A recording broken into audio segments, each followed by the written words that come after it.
concept behind bikepacking the Peru Great Divide route originated on a much shorter bikepacking trip around the San Francisco Bay.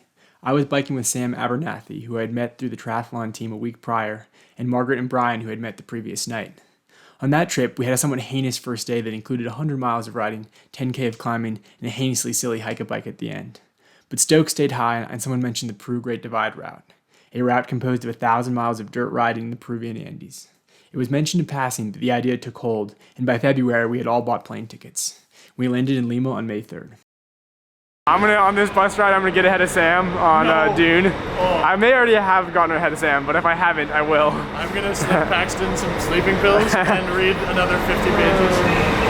After a 10-hour bus ride, Brian, Sam, and I made it to Huaraz on the 4th of May, and Margaret arrived the next morning. Shortly after Margaret arrived, we went on our first acclimatization stroll, and the next day we biked up to Laguna Laca at 15,000 feet for further acclimatization and bike testing. Hola, Brian. ¿Dónde vas, señor? Acá.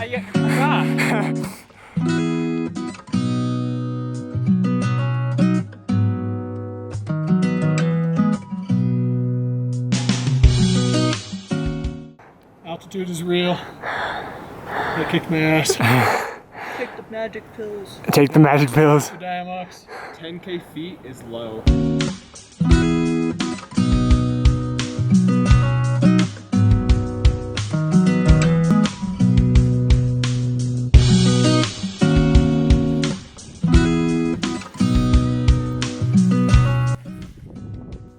With our test ride successfully completed and 48 hours of acclimatization under our belts, we began making final preparations for departure, including shipping our bike bags to our intended endpoint of Abancay, purchasing food and white gas, and tinkering with our final gear setup. So here we have Sam Abernathy, and here we have the Titanium Beast. Does the bike have a name yet, Sam? It does. It's named Chuff. A chuff. Yeah. Which is a baby crow and also a British word for lots of excitement. Yeah. Here's the lighter. We got fuel, we got 3.5 liters of water, we got mad snacks, repair stuff, the food will go here, sleep stuff will go here, tent and stuff up there. 2.35 2.35 in the back. Icons and 2.6. Little 11 speeder right there. Got 28 tooths right there. Sam thinks he needs to pump them more. He's worried about getting dropped due to the high rolling resistance. But boy, will I be comfy. Yeah, 28 nice by looking pump. 1142. A little shout out to the socks he's wearing. Actually, I don't know if these are the socks. So. Shout out to a pack of socks. I would never be caught dead without them. Yeah, they're just what you need for a rainy day. It's true. Better than llama socks for here. Yeah. We got Brian here. He's doing a little work on a bottle cage. Previously, the 30 milliliter fuel, or for 30 ounce, the 30 fluid ounce bottle was not quite fitting, but Brian worked some magic with those hose clamps, and we're in business. Brian, you got any words for us about the bike you're on? Yeah, I'm the only one on a not carbon fiber or titanium bike, so. In other words, oh no, my battery just died. The next day we started pedaling. The gravel route initially imagined by Harriet and Neil Pike starts in Conococho, 40 miles from Huaraz, on a reasonably busy paved road. We decided to make a small addition to Huaraz National Park and by the Pastori Glacier. As we pedaled up towards the national park boundary, it began to rain. Soon, the rain had stopped, but the clean, crisp, chilled air remained.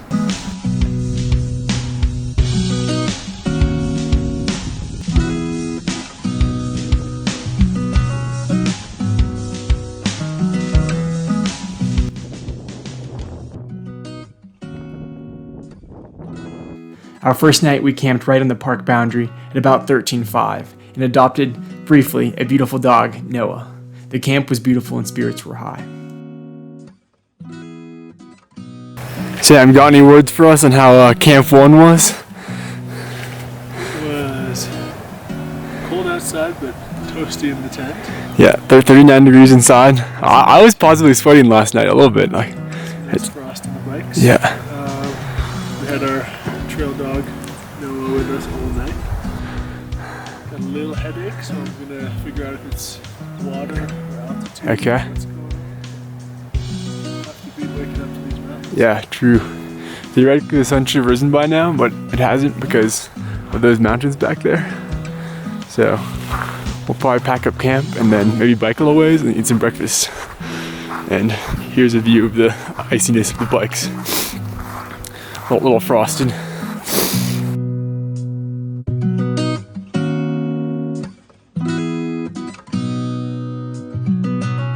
10. Also Brian's 10. Alright, Brian's over here showing us his butt. He has the kickstand. Kickstand's a big win.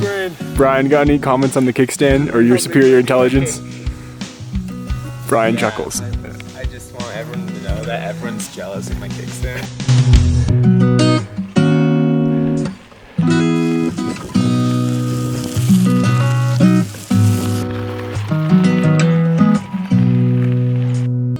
After leaving Camp 1, we climbed to 15.5 and looked out at the Pastori Glacier from afar.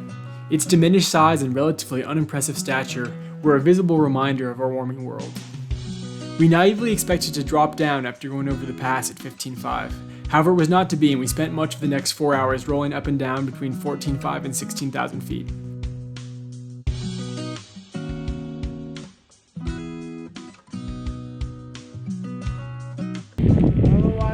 We've been at this elevation maybe 3 hours.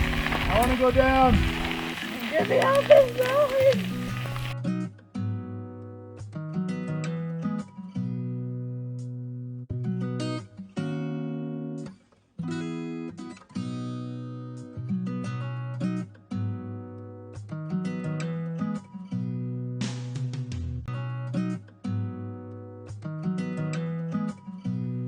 By late afternoon, Sam's stomach was misbehaving, either because of the food or the altitude or both. Although we had initially considered camping, we updated our plan to reroute through Pachapaki, a small town at about 12,000 feet. It took a little time to find a place to sleep, but we eventually did find a room with 4 beds and, more importantly, a nearby toilet. We ate dinner at a small restaurant that served us rice, potatoes, and chicken noodle soup. Brian was also able to buy some Oreos. The next morning, the whole group felt rejuvenated, Sam most of all. After a quick breakfast, we began logging some easy paved miles, and despite a larger than expected 3K climb, we made it to Konakocha, the official start of our gravel route, before lunchtime. I feel so alive! Yesterday I thought I died, and now I'm back to life.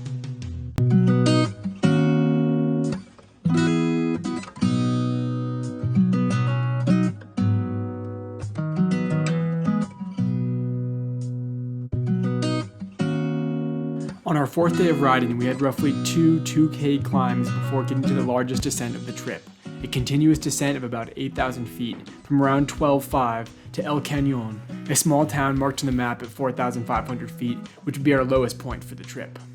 The trees turned into cactus as we switchbacked our way down to the distant canyon floor.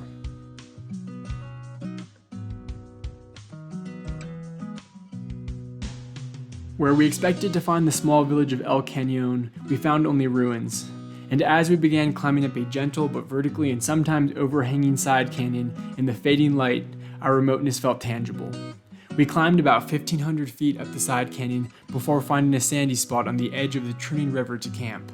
For the first and only time on the trip, we ate dinner in shorts and t-shirts, and a strong warm breeze deterred any mosquitoes that might have otherwise harassed us. After sleeping somewhat fitfully in the canyon bottom with the river roaring next to us, we awoke and had an easy 5K half day on mostly paved roads to Caitambo. In the morning light, the canyon seemed more friendly than it had the previous evening, and our power output felt doubled relative to the 12 to 15K we'd become accustomed to.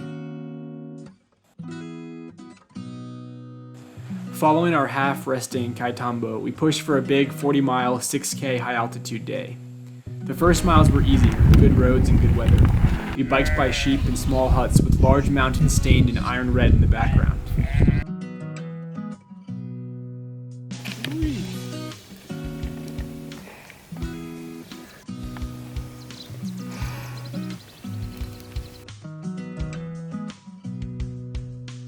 By afternoon, we had neither good roads nor good weather. Whoa! Margaret has to swim in it. Every lake.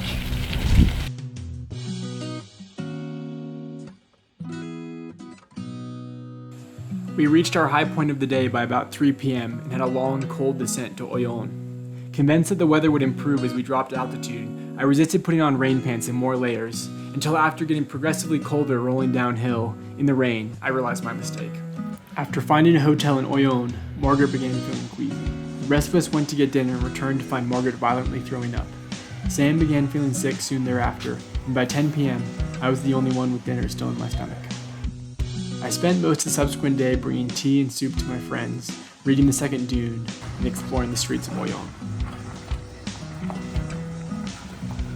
We took one more rest day in which I joined a group of Peruvians on a trip to the mountains, and the rest of the group took a bus to a hot springs. The next day, with everyone's stomach feeling somewhat improved, we began riding again.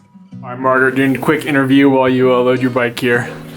The first question is, do you have anything to say about stealing toothpaste from someone else on the trip? I brought 2 cents of that. Any other comments on your bike setup or your stomach setup or? Oh, okay. My stomach setup? Your stomach setup, yeah. It's explosive. Explosive, but we're biking. My biking is also explosive. Oh, explosively powerful. Oh, found it. As we rolled out of Oyon, it was not obvious to anyone how far we would make it that day.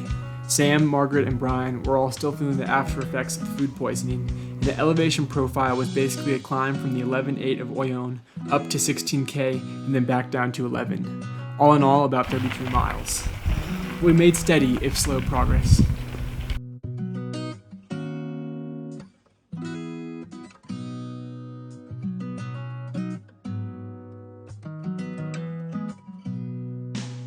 At 3 p.m., we passed our bikes over a closed gate and sneakily biked through an active mine site before making it to our high point for the day. From there, it was an easy, smooth roll down to the valley floor where an idyllic stream ran through grassy fields. We found a hostel to stay in next to a beautiful hot springs funded by the Canadian International Development Agency. We ate dinner consisting of fried fish, ceviche, and rice at a small restaurant next to our hostel. In the Huancavelica, heading on there. Yeah. It's 8 a.m. Getting our morning soak in with the presidential palace. After the morning soak, we started the day with a short descent and began climbing up towards a pass that would eventually culminate at around 16,000 feet. Heck yeah. How's she feeling? Oh, nice. Yeah. Did you see Margaret back there somewhere? Yeah, let's keep an eye on Okay, her. sweet. She's rolling. The trail was steep, and we were all moving somewhat slowly up the grade. As we increased in altitude, dark clouds began to gather, and it began to rain in earnest by late afternoon.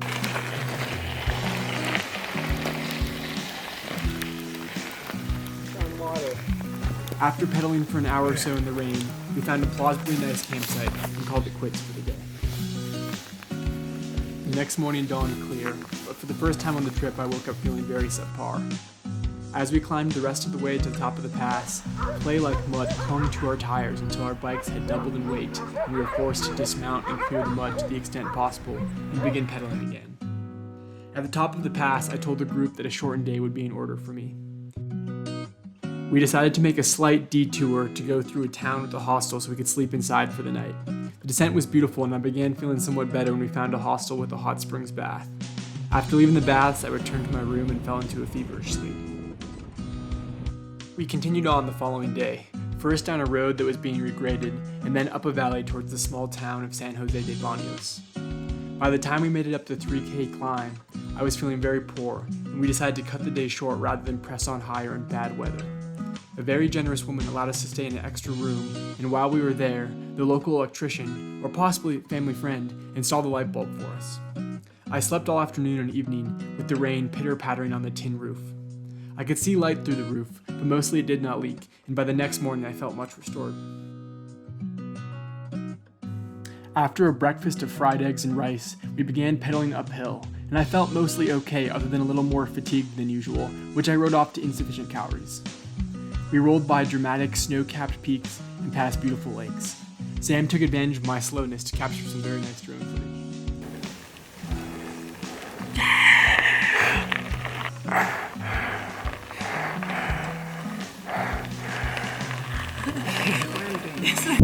There were many llamas on the road today, and we yielded to them a couple times as they crossed the road.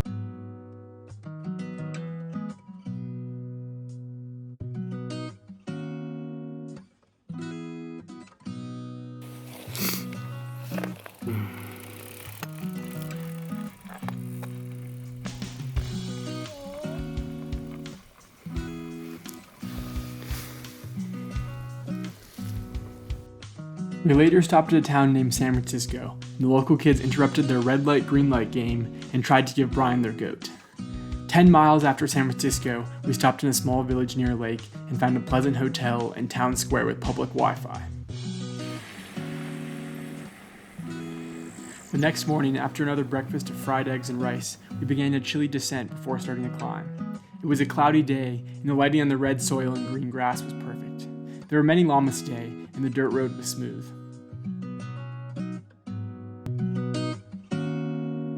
Eventually, we turned onto a highway and had a 10-mile paved section where we raced reckless Peruvian drivers down a 2-lane road while dodging trucks who casually chose to drive into oncoming traffic, either to pass other vehicles or simply for kicks, it was not clear. We camped near a group of llamas that night, and they were all kind enough to not walk over our tents. The next couple of days I continued to feel poorly and had a difficult time holding food down. I took only a couple of pictures and eventually decided to skip the last 3 days to Huancavelica in an attempt to fully heal up. I took a bus from Huancavelica to Huancayo and then Huancayo to Huancavelica. The rest of the gang had what I was told was a tough and remote 3 days before meeting me in Huancavelica.